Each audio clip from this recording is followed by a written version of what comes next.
Hola, ¿cómo les va? Bienvenidos a Mundo Urbano, este espacio donde vamos a compartir una hora de excelentes entrevistas e información en este programa que busca descubrir ideas y propuestas que puedan contribuir al desarrollo urbano y social de nuestras comunidades. ¿Cómo le va, Janina? ¿Todo bien? Hola, Oiko, ¿todo bien? Un placer estar nuevamente acá. Vamos a arrancar con un programa con grandes entrevistados de ciudades emergentes de quienes tendremos como referencia para trabajar en conjunto para generar sitios más sustentables y poder planear un mejor futuro priorizando a los ciudadanos y la naturaleza.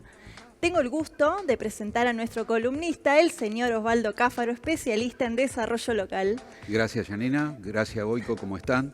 Bueno, un nuevo programa, es un gusto enorme poder compartir un programa desde las ciudades, qué es lo que está sucediendo en nuestras ciudades, en Argentina y en América Latina.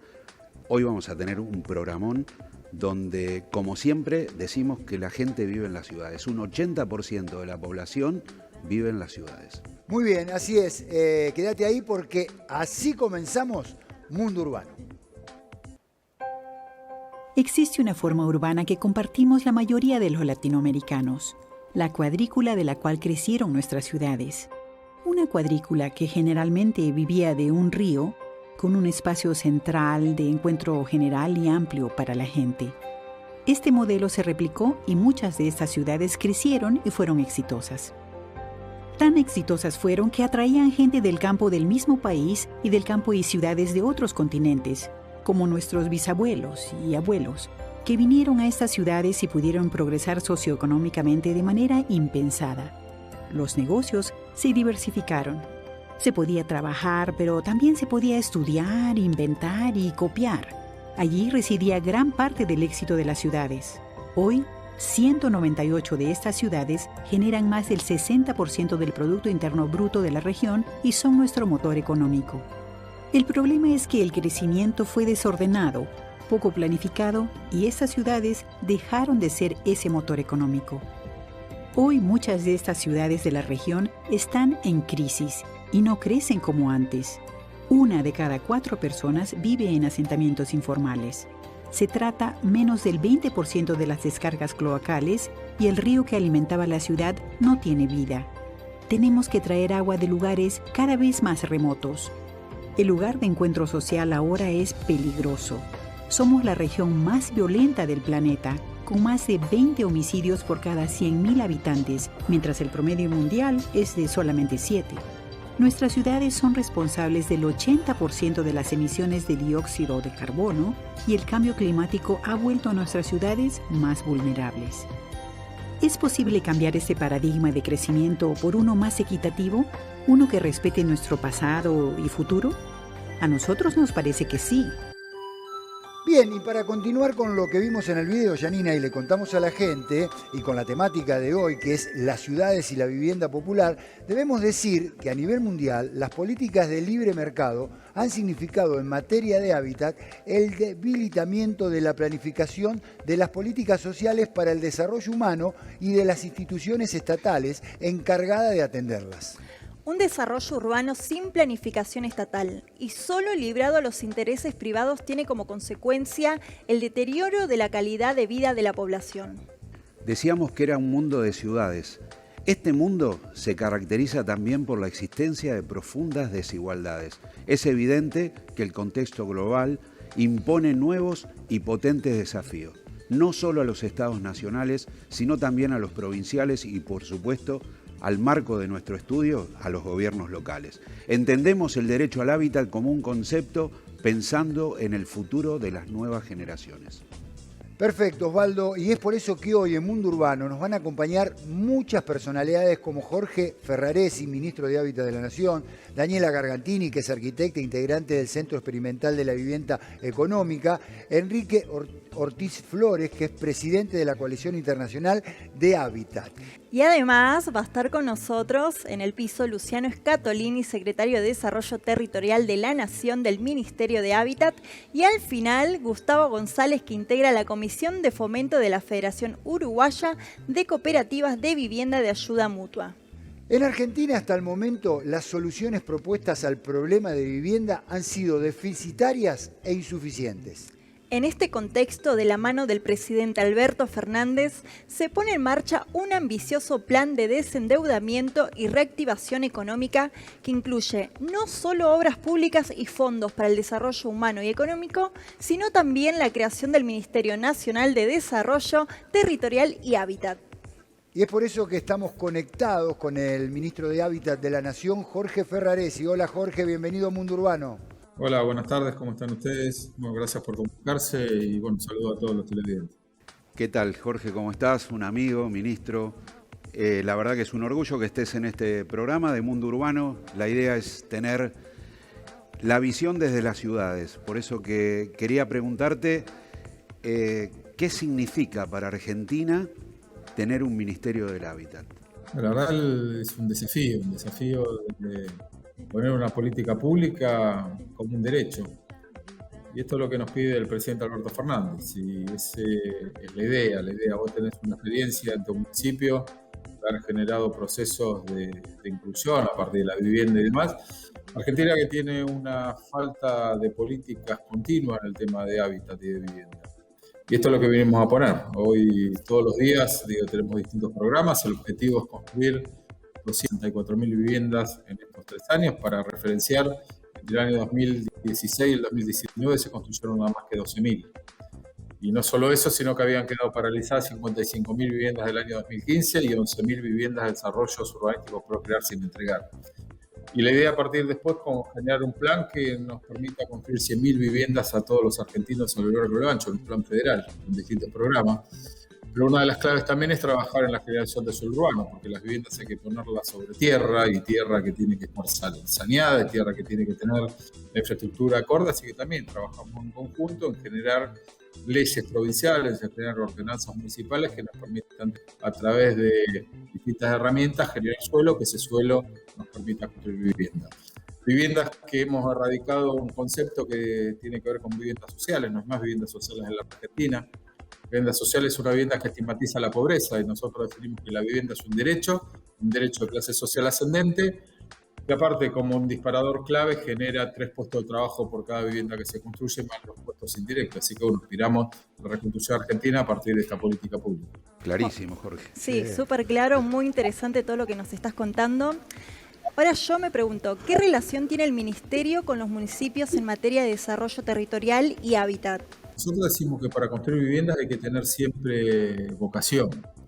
Y esa vocación tiene que ver también con generar las condiciones de suelo urbano y de relación de planificación que tienen que tener los municipios.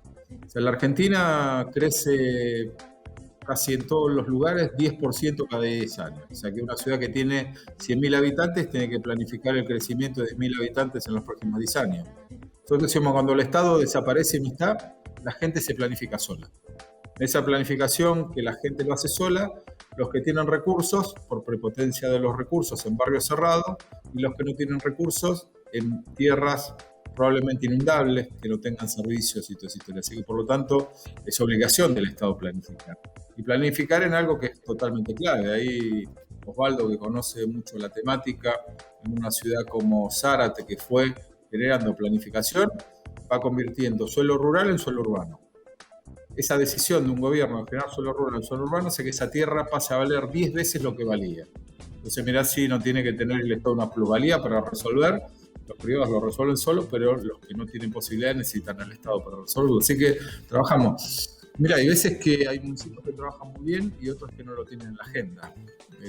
Yo, por ejemplo, entregué en estos días créditos en Tandil, vecinos que a través de un programa que tenemos nosotros se anotan con un terreno propio, como hacíamos nosotros en una ciudad del conurbano, que construíamos en la casa de los viejos arriba o en el fondo, que tiene un crédito a partir de un salario mínimo a tasa cero. Entregamos 41 viviendas en Tandil.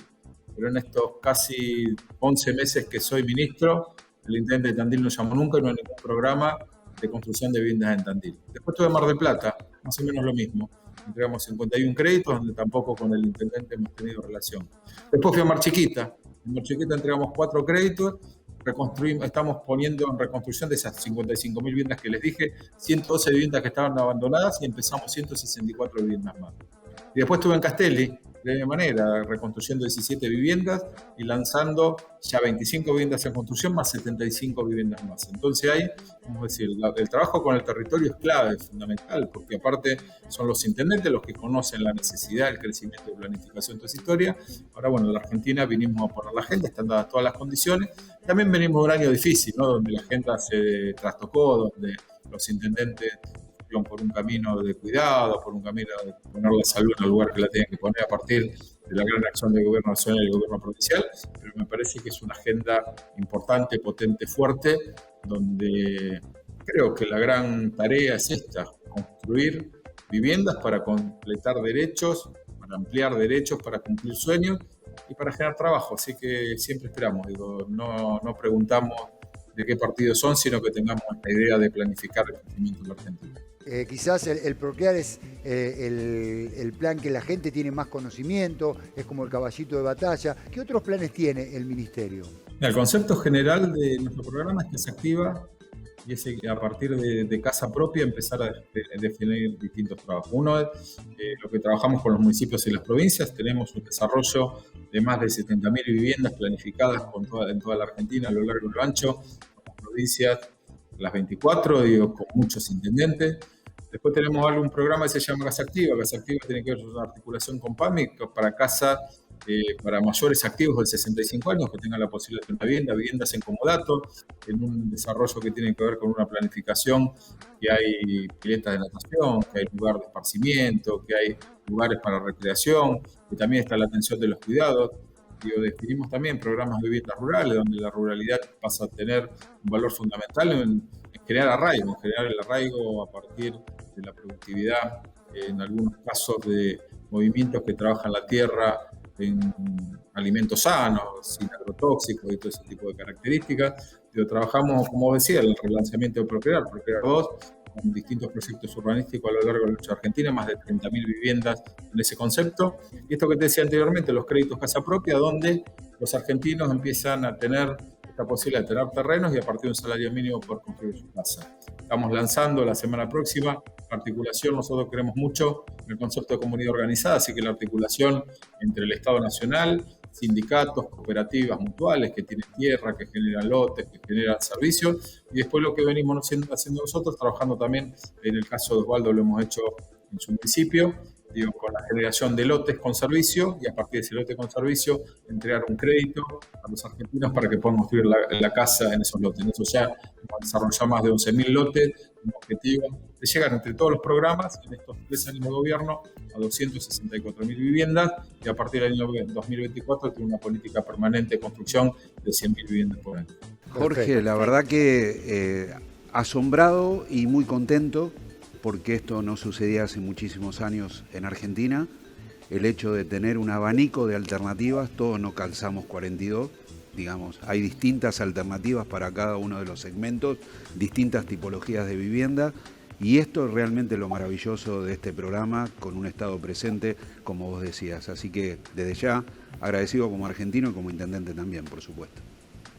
No, te agradezco por palabras, por el reconocimiento que tenemos nosotros, los que trabajamos esta temática, en la tarea que vos has realizado, en tu experiencia, que también hemos leído el libro que has escrito de todas tus experiencias en el desarrollo de esta temática, y la verdad que siempre aprendemos de las tareas que hacen los intendentes, que son justamente los que están en el primer lugar del mostrador, y son los que tienen la sabiduría de decir. A veces me preguntan por qué hay tantos intendentes en el gobierno nacional. Primero porque nosotros cuando éramos chicos decía, con plata cualquiera es vivo. Entonces con pocos recursos generar soluciones rápidas, y aparte de esta cuestión, la rapidez y la inmediatez que tiene el intendente, porque el vecino lo tiene ahí cara a cara, mira en los ojos la angustia, la tristeza o la alegría y la felicidad en el que cuando entramos a una vivienda, así que esa cercanía, esa sensibilidad te permite tener una gestión. Nos acostumbramos a gestionar en velocidad. Muy bien. Abrazo gigante, Jorge. Muchísimas gracias por esta participación en Mundo Urbano. Así pasó Jorge Ferraresi, ministro de Hábitat de la Nación. Bueno, una de las cosas que nos centramos aquí en Mundo Urbano es en el desarrollo social y ambiente sostenible. En esta oportunidad vamos a dialogar con una representante del Centro Experimental de la Vivienda Económica para profundizar sobre la temática de hábitat y la relación con los sistemas constructivos. El Centro Experimental de la Vivienda Económica, CEVE, es un centro de investigación, experimentación, desarrollo y transferencia de tecnologías de construcción y gestión integral, destinadas a la producción social del hábitat. En ese campo investiga y desarrolla acciones demostrativas para ser transferidas a los sectores públicos y privados vinculados al tema. Y luego de esta introducción está conectada la arquitecta integrante del CEVE, Daniela Gargantini. Hola Daniela, bienvenida a Mundo Urbano. Hola a todos, a todas. Hola Sergio, Janina, Osvaldo, Mundo Urbano. Un gusto estar con ustedes hoy. Hola Daniela, nos gustaría saber sobre qué líneas se están trabajando actualmente en cuanto a los sistemas constructivos, sus componentes y nuevos materiales. El tema tecnológico es fundamental en el desarrollo del hábitat popular.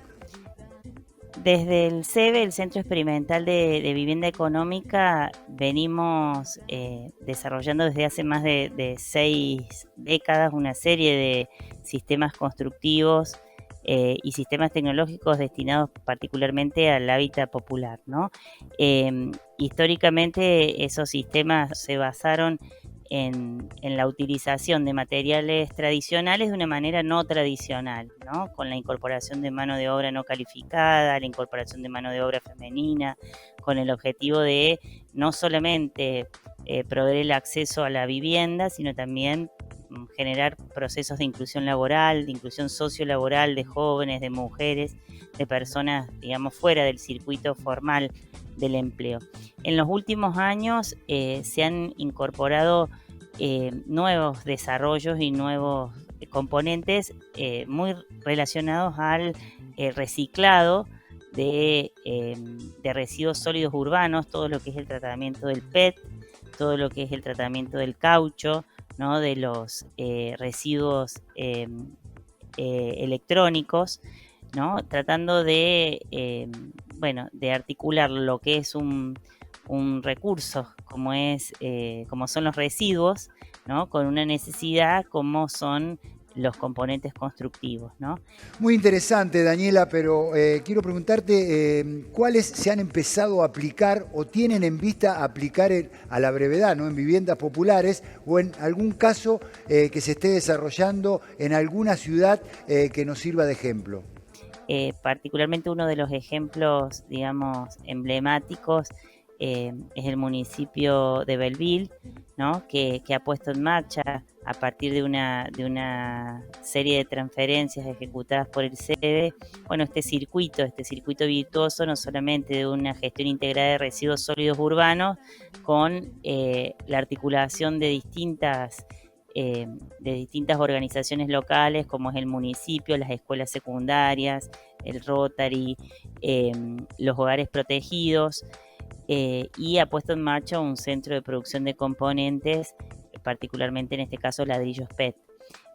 Otro de los municipios, digamos, con los cuales hemos estado trabajando fuertemente en la producción de viviendas populares desde esta idea de gestión integral y sostenible del hábitat es el municipio de Río Cuarto, ¿no? Ha sido incluso premiado como una de las mejores prácticas habitacionales frente a la nueva agenda urbana a nivel municipal, ¿no? Y ellos han montado con la transferencia del sistema UMA, la generación de cooperativas de trabajo a nivel municipal, todo un programa de producción asistida de viviendas, ¿no? Donde el municipio entrega un kit de materiales que garantizan la estructura, el techo, las plateas y después por autoconstrucción las familias pueden ir completando sus unidades habitacionales. Muchas gracias Daniela Gargantini por todos tus conceptos, la verdad que muy valiosos para todos nosotros aquí en Mundo Urbano. Muy bien. Bueno, una experiencia del programa del CEVE es la que sucede en Río Cuarto con los circuitos socios productivos para la gestión integral del hábitat con autoconstrucción.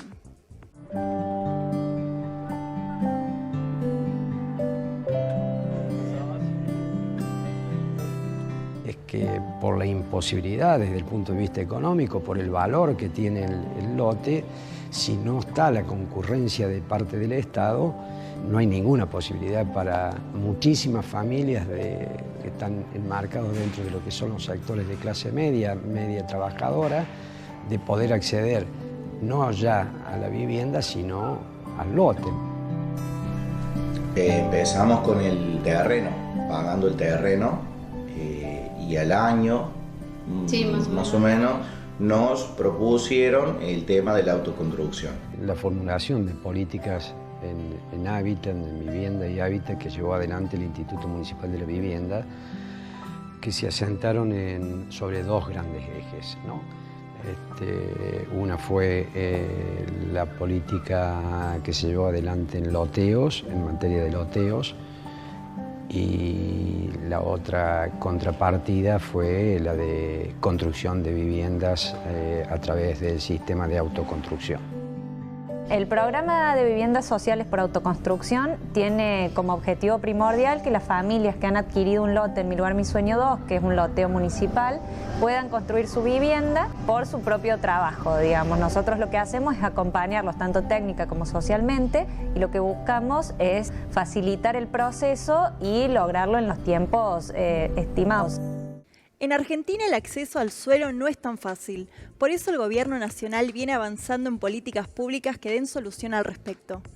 Muy bien, es por eso que tenemos con nosotros a Luciano Scatolini, secretario de Desarrollo Territorial de la Nación del Ministerio de Hábitat, para charlar al respecto con Osvaldo. Hola, bienvenido.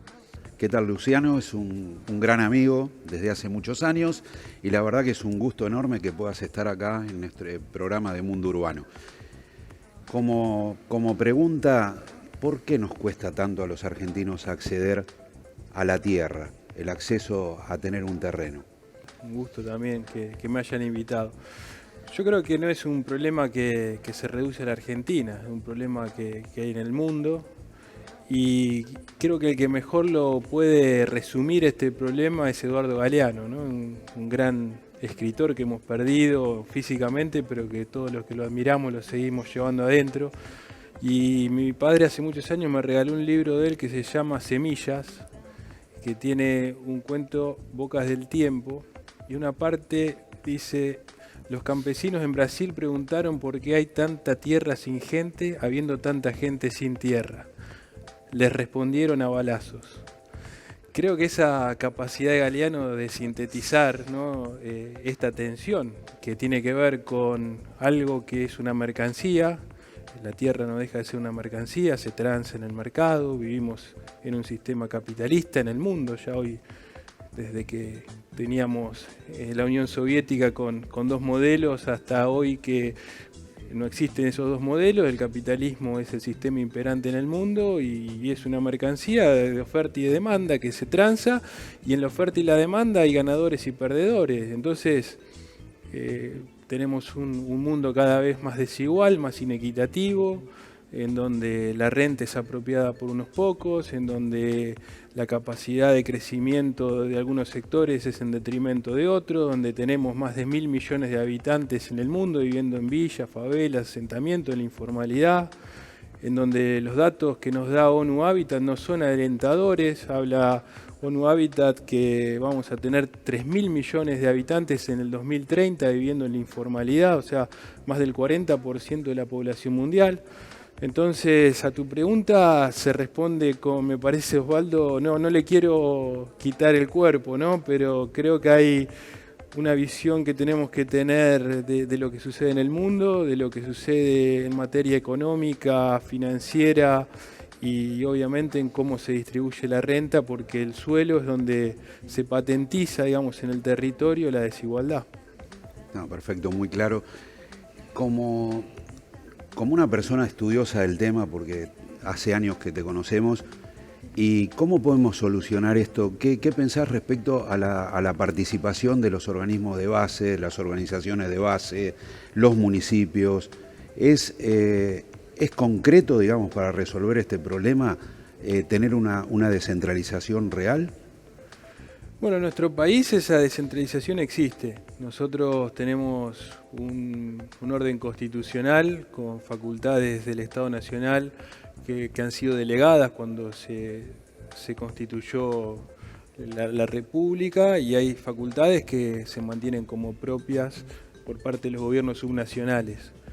En materia de ordenamiento urbano y de uso del suelo, son facultades que no se delegaron al gobierno nacional, con lo cual hay una enorme responsabilidad de los gobiernos locales por imperio constitucional en definir los usos del suelo, las prácticas urbanísticas, las regulaciones, el ordenamiento. Obviamente que necesitamos mejorar las capacidades del Estado, eso es uno de los grandes déficits que ha tenido históricamente nuestro país en términos de definir mejor el rol justamente de los gobiernos subnacionales, de los municipios, de las provincias, para intervenir en el uso del suelo, en prácticas que sean más virtuosas. Les voy a dar un dato. La Argentina solamente tiene 4 provincias que han legislado sobre planificación y ordenamiento territorial sobre 24 jurisdicciones. En toda nuestra historia solamente 4, en un tema que es central, porque definir cómo se usa el suelo, cómo se definen las áreas de planificación, es decirle al televidente, van a tener una plaza, van a tener una escuela, van a tener un espacio accesible para poderse movilizar en una ciudad. Y bueno, eso que es tan básico, que es la planificación, el ordenamiento y la planificación urbana, en la Argentina, donde esa responsabilidad recae casi exclusivamente en las provincias y en los municipios, solamente hay 4 provincias argentinas que lo han regulado. Y bueno, obviamente que tenemos la responsabilidad como sociedad de poner este tema, y por eso felicito que tengan esta iniciativa del programa de Mundo Urbano, de empezar a discutir las ciudades, de que la sociedad conozca cuáles son las problemáticas a la hora de vivir mejor, porque hablar de lo urbano es la posibilidad de vivir mejor, el buen vivir, ¿no? El buen vivir es ciudades que den condiciones estructurales para que la vida sea más digna, ¿no? Así es. Ciudades sostenibles, un poco lo que aspiramos, y esta visión desde lo local nos parece importante, más remarcando lo que vos decías. ¿Qué apuesta fuerte del Gobierno Nacional a tener por primera vez un Ministerio de Hábitat, como nunca antes? Es muy fuerte esa apuesta. Sí, ha sido una decisión valiente del presidente Alberto Fernández, porque históricamente es un tema que se miró de costado, ¿no? Es decir, bueno, hay asentamientos, hay situaciones donde muchos sectores no pueden alquilar y no tienen un lugar donde vivir. El acceso a la primera vivienda también se hace imposible también para muchos otros. Está este tema de planificar y de cómo el Estado Nacional puede ayudar a los gobiernos locales, a los gobiernos provinciales a que tengan criterios para planificar el uso del suelo. Y en ese sentido no tenemos un Ministerio de la Vivienda, que sería haber circunscrito el tema a una cuestión, sino es un Ministerio de Desarrollo Territorial y Hábitat. Eso implica una mirada que va en la dirección del concepto del derecho a la ciudad. El derecho a la ciudad, que como bien lo acuñó Lefebvre, es un derecho muy complejo, que hace a calidad de vida en términos abarcativos del espacio público, de la educación, de la movilidad urbana, de poder tener espacios de calidad como tienen ustedes acá en Zárate, que es hermoso, que estuve recorriendo recién la zona costanera, que está abierta a que la pueda disfrutar la comunidad en su conjunto y darle calidad de vida a los vecinos, que va mucho más allá del techo digno, ¿no? Ese lugar donde nos abrigue una vivienda. Así que hay una decisión muy importante, trascendente. Por primera vez en la historia de la Argentina tenemos un ministerio para la temática y tenemos programas que bueno, vos bien sabés, Osvaldo, y seguramente el ministro Ferraresi contará más, que están siendo también por primera vez puestos en valor en la Argentina, como tener un Plan Nacional de Suelo Urbano, que viene a colaborar con este problema que vos planteás estructural al principio de tu pregunta, que es por qué tenemos tantas dificultades para acceder a la tierra. Bueno, el Estado Nacional ha dado una respuesta, que es generar un Plan Nacional de Suelo Urbano que nos permite financiar a muchos municipios de la Argentina y provincias en esto de el Estado presente para acercar un bien que si no quedaba en manos de unos pocos. No, realmente es muy interesante. Hablamos en programas anteriores de otras temáticas y tiene mucho que ver cuando hablamos de política de Estado, la continuidad. Ojalá que esta temática se pueda trasladar en el tiempo y ser fortalecido por unos y otros gobiernos, porque realmente estamos en muchas dificultades. Mucha población queda afuera sin una vivienda digna. Pero para ir cerrando un temita, que fuiste un poco el que pensó la prescripción adquisitiva, que la implementamos en Zárate y la implementaron en otros tantos municipios. ¿Cómo surgió esa idea? Luciano fue un poco el que la ideó. Sí, bueno, a ver, creo que ustedes acá pudieron dar cuenta y la Costanera en parte tiene que ver con esa oportunidad que tomó un gobierno local de decidir a que la tierra que no era utilizada, que había sido abandonada, que estaba absolutamente ociosa, tenga un fin, tenga un uso. Y eso es cumplir con una pauta que es ni siquiera del derecho, sino es del sentido común, que tiene que ver con que no podemos prescindir de un bien escaso, de un bien que tiene que ver con darle calidad de vida al conjunto de la población. Y en ese sentido la prescripción administrativa es algo que está en las leyes, digamos, lo que a mí me tocó trabajar mucho en la Escribanía General de Gobierno, que fue cuando nos conocimos, Osvaldo, aplicando la prescripción adquisitiva administrativa, que era una ley que ya existía y que no se utilizaba. Básicamente lo que hicimos fue ponerla en valor, charlar con los intendentes, intendentas, contarles que estaba esa posibilidad de que los municipios podían, por un decreto del intendente municipal, poderle dar un uso a bienes que eran estratégicos o que son estratégicos para el desarrollo de los territorios.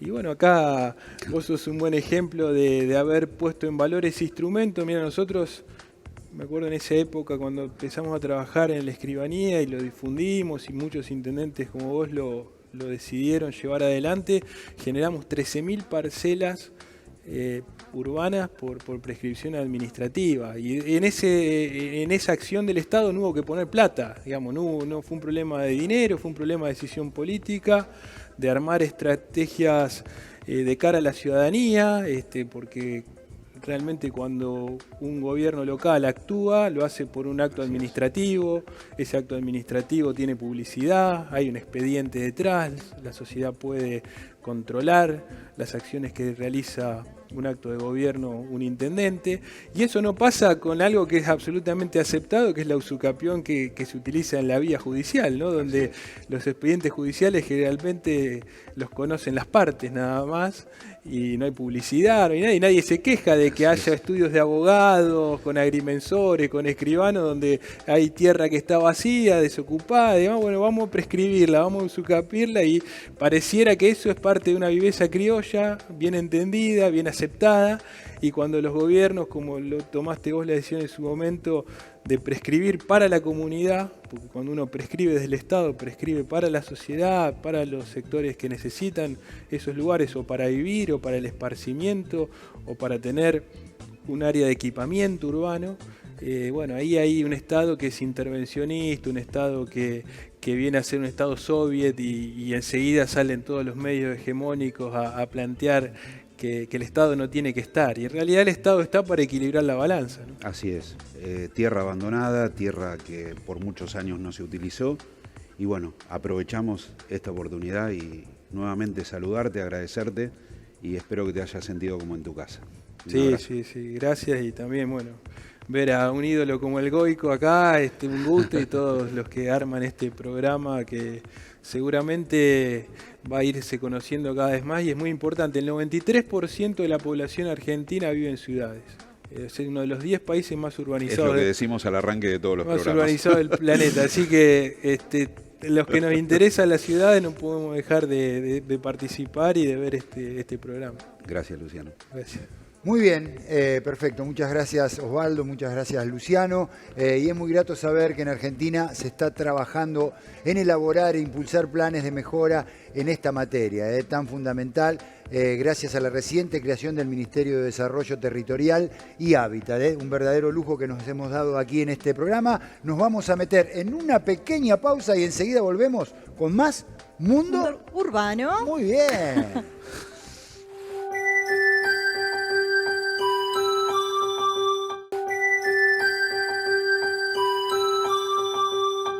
Y continuamos en Mundo Urbano y también continuamos con esta temática tan importante para todos los ciudadanos como lo es el hábitat. A la hora de hablar de los proyectos de vivienda hay otros recursos, no solo los económicos, como la creatividad, el apoyo de la comunidad y la solidaridad. Encontrar la manera en que las personas se involucren y participen en los procesos de vivienda es un desafío y por eso tenemos conectado a Enrique Ortiz Flores, presidente de la Coalición Internacional de Hábitat. Hola Enrique, bienvenido a Mundo Urbano. Les saludo y les agradezco la oportunidad de participar con ustedes en esta experiencia interesante que están realizando. Hola Enrique, antes de hablar con usted vimos un video sobre la autoconstrucción. Nos encantaría que profundicemos el tema sobre cómo las personas se involucran en estos procesos para la construcción de la vivienda popular. Participan y se involucran precisamente porque requieren vivienda. Y muchas veces las condiciones y las políticas públicas y las condiciones, sobre todo actuales, muy graves, pero esto viene desde hace mucho, que la gente ha tenido que tomar la iniciativa por sus propias energía, sus propias capacidades, ¿no? Y eso ha sido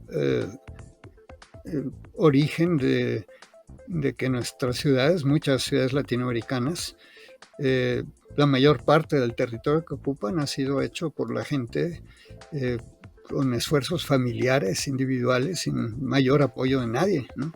Es en esfuerzos que duran a veces... duraban 15 años, ahora duran 30, porque se ha deteriorado el poder adquisitivo de los salarios en todas partes, ¿no? Es parte del impacto neoliberal. Ahora es una situación mucho más difícil para la gente. Y entonces de ahí viene de esta experiencia viene pues lo que hemos estado trabajando nosotros, que es trabajar con la gente para que sean ellos los que conduzcan sus propios procesos, sean decisorios en ellos y trabajen activamente, pongan la energía y no simplemente el reclamo de sus derechos, ¿no? Porque con ese camino no se está resolviendo el problema, ¿no? Entonces, los grupos que han logrado enfrentar las cosas, organizarse, trabajar juntos, son los que están a la vanguardia en este momento en la transformación que puede venir de esta forma de producir la vivienda bajo el control social. Muy bien, muy claro Enrique, pero me gustaría salir un poco de la generalidad y nos gustaría hablar de un ejemplo que pueda darnos de una ciudad o comunidad que esté en práctica o haya estado en práctica la participación ciudadana en materia de hábitat, ¿no? Y si es en Argentina, mucho mejor. Por supuesto. El barrio intercultural en Neuquén es un barrio que tiene una intervención interesante del Estado, motivado por organizaciones civiles y académicas que promovieron la restitución de suelo a los grupos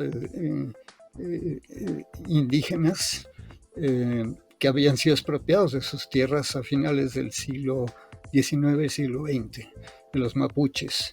Y entre las cosas que se lograron fue una restitución de suelo en Neuquén a una comunidad currihuinca.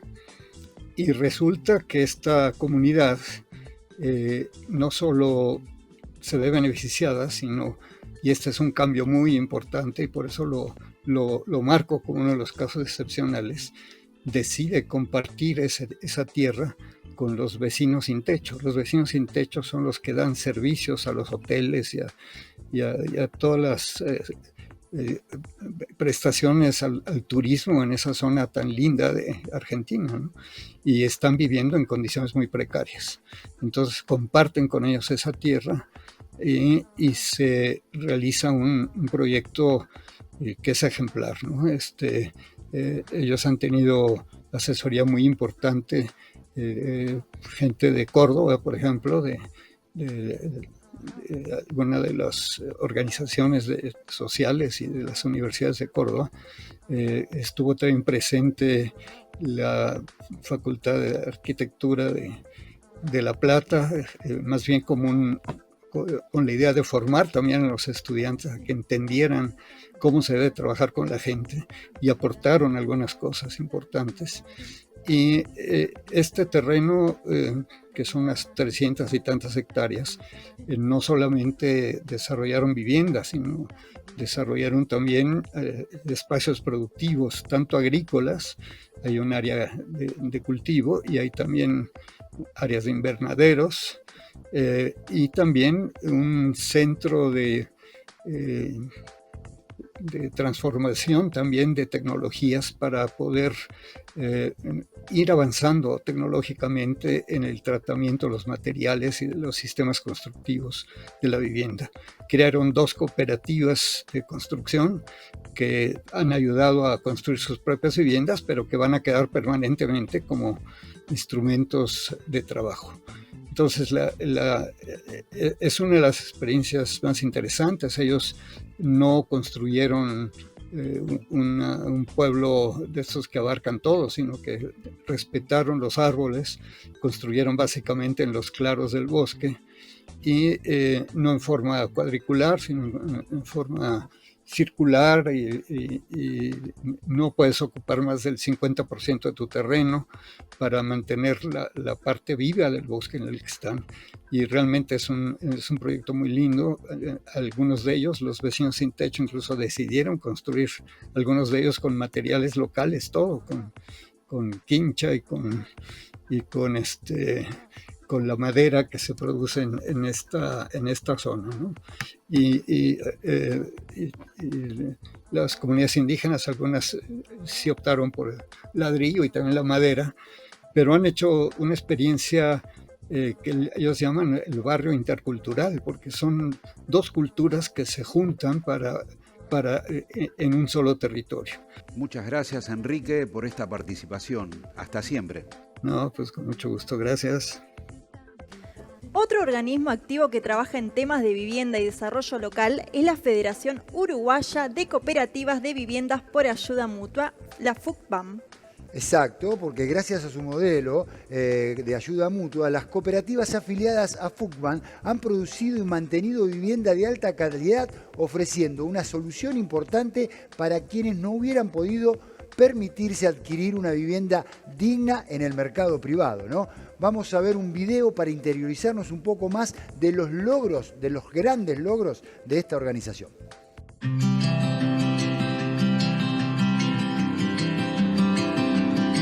El origen de la cooperativa se formó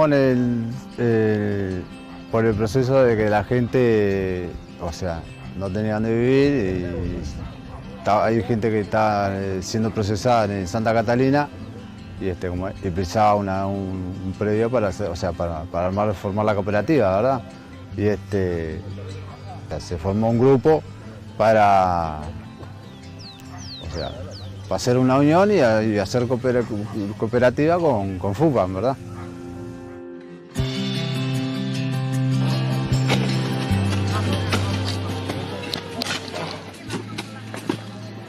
Muy duro, muy duro. Hemos salido de una ocupación el tener esto y ver los logros que se han hecho es algo...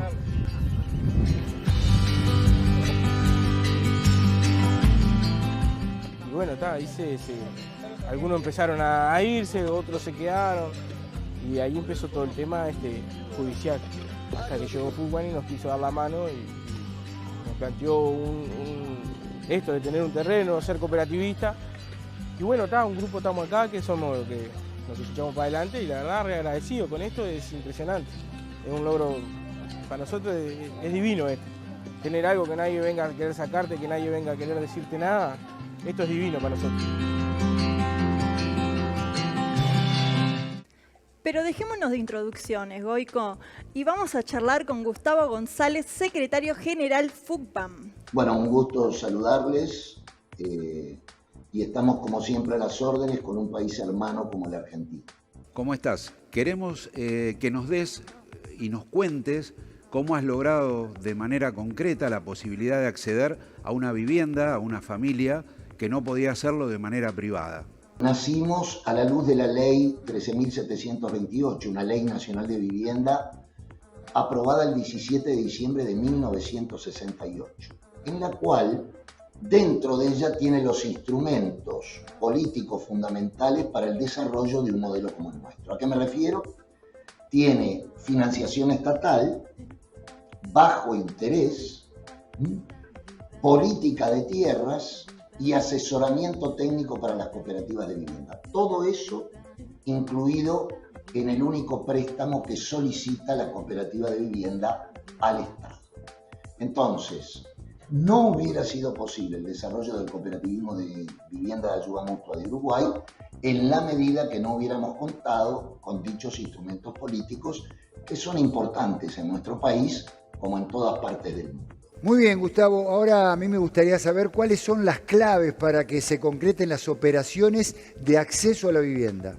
Bueno, las claves es entender que primeramente estamos frente a un problema que ataca fundamentalmente a los sectores más humildes de la población. Si fuera una enfermedad, yo diría ataca a los pobres. En ese marco, para resolver el problema de la vivienda, el Estado, sea el partido político que esté en el gobierno, bueno, tendrá más voluntad política o menos para poder impulsarlo, pero el Estado debe pensar que la inversión que se hace en vivienda no solamente se trata de 4 paredes y un techo. La vivienda tiene que ver con la salud de la gente y con la educación de los pueblos. La salud, porque no se le puede pedir a la gente salud por más que tengamos hospitales, si vive hacinada, si vive con humedad, etcétera, etcétera. Y tampoco, aunque tengamos escuelas públicas en nuestros países, se le puede pedir rendimiento escolar a un niño que vive hacinado.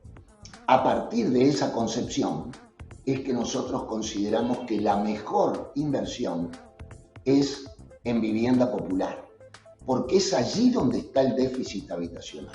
Uno puede construir miles de viviendas sin problema para los sectores que efectivamente pueden realizar la compra de la vivienda, pero para los sectores que no tienen capacidad de ahorro, la vivienda se les coloca como un problema inalcanzable. Entonces, con un fuerte Fondo Nacional de Vivienda que se destine a ello, es un tema clave para que la gente pueda acceder. Puede ser a un programa como el nuestro, que es el de Cooperativas de Vivienda de Ayuda Mutua, donde la gente da su fuerza de trabajo y su capacidad intelectual para desarrollar verdaderas empresas colectivas que puedan llegar al objetivo de la vivienda y el equipamiento urbano, indispensable para ya no hablar más de vivienda, sino hablar de hábitat. ¿Cuál es el lugar que crees que debería tener el Estado en estos procesos? Fundamental. No lo puede resolver solamente la industria de la construcción privada este problema. Por la sencilla razón que todo empresario, y es natural que así sea, busca ganancias. Y con un derecho humano fundamental como la vivienda para los sectores más humildes, lo que se tiene que buscar es la satisfacción del derecho y no la ganancia. Por lo tanto, la vivienda popular tiene que estar fuertemente subsidiada por el Estado. De lo contrario, jamás vamos a alcanzar el objetivo estratégico y fundamental de satisfacer un derecho humano como la vivienda. Por cierto, que las alcaldías, las intendencias y otros actores del Estado también tienen que ver con el gobierno central. En nuestro caso, por ejemplo, la cartera de tierras, es decir, allí donde construye la gente, es un decreto de varias municipalidades de distintos departamentos. Nacido en el año 90 en Montevideo y ahora se ha desplegado por más de 12 departamentos de los 19 de nuestro país. Gracias, Gustavo. Enorme la experiencia de las cooperativas uruguayas. Muchísimas gracias. Muchas gracias por haber estado en Mundo Urbano, Gustavo. Así es, Gustavo González, secretario general de FUCBAN. Bueno, les mando un abrazo fraterno a todos y pueden contar con la Federación Uruguaya de Cooperativas de Vivienda por Ayuda Mutua para lo que deseen y más si es para llegar a ese objetivo fundamental de satisfacer el derecho a la vivienda para las grandes mayorías de nuestra América Latina. Muchas gracias. Como anticipamos al inicio del programa, Hoy en Mundo Urbano pasamos por entrevistados de lujo, realmente. Por eso, para modo de concluir, acompaña el experto en el tema de hábitat que ha llevado adelante muchísimos proyectos durante su gestión en la provincia de Buenos Aires y es un honor tenerlo para que comparta con nosotros su opinión. Nos referimos a Oscar Guillermo Balestieri, ex subsecretario de Vivienda y Urbanismo del Gobierno de la provincia de Buenos Aires. ¿Cuál es el rol de los municipios en las políticas públicas vinculadas al hábitat? Si vamos a construir y pavimentar la ciudad, si vamos a construir un conjunto de viviendas en el ejido urbano, todo indicaría que esto es un tema de plena incumbencia del municipio. La realidad después no es tan así. Muchas veces el gobierno nacional termina decidiendo dónde se hace un conjunto de vivienda, para quién es, quién lo paga, cómo se financia, o a veces el gobierno provincial, sin respetar las incumbencias propias del municipio en esto, ¿no? No hay duda que los temas que son de incumbencia local tienen que ser resueltos de cara a la comunidad local. Yo fui subsecretario de Vivienda en la provincia de Buenos Aires durante 4 años y bueno, vivimos todo este tipo de problemas. Planteamos una serie de programas en los cuales la provincia se reservaba la potestad de planificar y de financiar y les transmitía casi todas las otras resortes de ejecución a los municipios, incluso directamente trasladando los recursos, los fondos, ¿no? Yo creo firmemente en que el municipio tiene que fortalecerse, tiene que gobernar de cara a su comunidad, tiene que fomentar la participación de la comunidad, porque cuando tenemos la oportunidad de participar en las decisiones, los errores se reducen, ¿no? De mi lado, me gustaría saber cómo se puede fortalecer el rol de los municipios a la hora de llevar a cabo los procesos públicos de vivienda. Está claro que desde la nación se debe planificar el uso de los recursos de vivienda. ¿Qué quiere decir esta planificación? Bueno, atender a cuáles son las necesidades, cuáles son las posibilidades, cuál es la historia de cada municipio y asignar a cada provincia y en consecuencia luego en el escalón siguiente a cada municipio una asignación de recursos y orientar. Y por otra parte, el rol del Estado Nacional y del Estado Provincial es la de supervisar lo que se hace, porque tampoco es posible que uno dice, bueno, tomo el presupuesto, lo reparto en los, 4.200 municipios que hay y con esto resuelvo todo. No, claramente está por el primer problema de la planificación y segundo el problema de la revisión de lo actuado, del control de la ejecución, ¿no? Que esto es muy importante, no solo por todo lo que podemos decir en cuanto al uso correcto de los recursos, sino al uso eficiente de los recursos.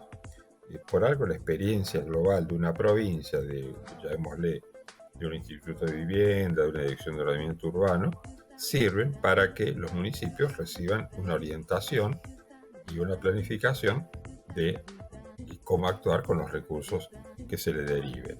Muchísimas gracias, Guillermo. Realmente ha sido espectacular tu apreciación. Muchísimas gracias. Un gran abrazo. Hasta pronto. Bueno, dijimos que era la última entrevista, así empezamos a cerrar el mundo urbano de hoy, pero bueno, hemos hablado de muchas cosas y Osvaldo, obviamente que sabe de mucho también, pero este es uno de los temas que le apasiona y conoce mucho, así que queremos un resumen final, Osvaldo. Bueno, gracias, Goico.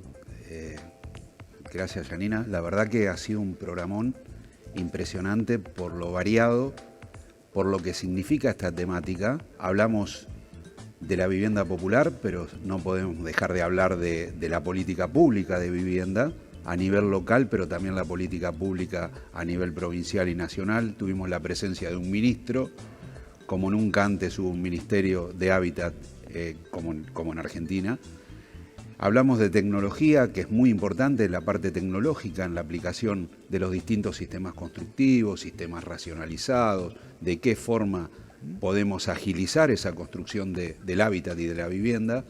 Hablamos de la organización de la comunidad, también como la vivienda en el concepto de un proceso donde la gente tiene que participar, veíamos el ejemplo uruguayo, veíamos el caso del SEBE, la autoconstrucción, la ayuda mutua. Vimos el acceso a la tierra, que no es un tema menor y es tan importante como la construcción en sí, porque si la gente no puede acceder a tener un lote, un pedazo de tierra donde poder construir su futuro, es imposible. Y un tema que también es una asignatura pendiente en toda esta problemática es el tema de la investigación. Muy poco se investiga en Argentina y en América Latina sobre el tema de la vivienda popular. Necesitamos investigadores en cada una de sus expertise para realmente blanquear la situación en la que estamos, que es tremendamente difícil, y poder dar una respuesta en el futuro. Así que creo que todo esto ha marcado con un programa realmente de lujo, de distintas visiones en Latinoamérica y también visiones de actual, presente, como en este caso de nuestro ministro de Hábitat y Desarrollo, y también de subsecretarios y secretarios que estuvieron presentes en este programa que acabamos de terminar. Muchísimas Muy gracias. bien, perfecto. Osvaldo, ¿le gustó el programa de hoy? Muchísimo. Muchísimo. Janina, ¿a usted le gustó? Pero muchísimo. Muchísimo. ¿Qué ¿A usted en casa le invitados? gustó? ¿A usted en casa le gustó? Bueno, lo que tiene que hacer es la próxima semana poner Canal 26 y vivir un nuevo mundo urbano. Urbano. Nos vemos.